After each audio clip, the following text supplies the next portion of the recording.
Hello everyone and welcome back to another video from Wake&Tech. In this video, I'm going to show you how to add grain onto your photo on Snapseed. So let's get started right away. First of all, open up the Snapseed application on your device and then tap on the plus icon and you can open up a photo from your gallery. Once you have opened your desired photo, you will be taken into the style menu from which you can choose from various different filters. Now, if you wish to use grain on your photo, tap on the tools option and now you will see the grainy film tool. Go ahead and tap on it and you can choose from various different grain filters. If you find a desired that you like, you can choose it and then tap on the tick mark at the bottom right corner.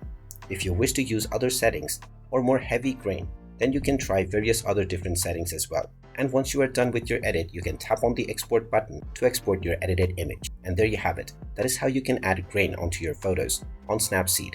If you find this video helpful, make sure you hit that like button and subscribe to our channel if you haven't done so already. Also ring that notification bell to never miss another update from us. Thank you for watching and I will see you again in the next video.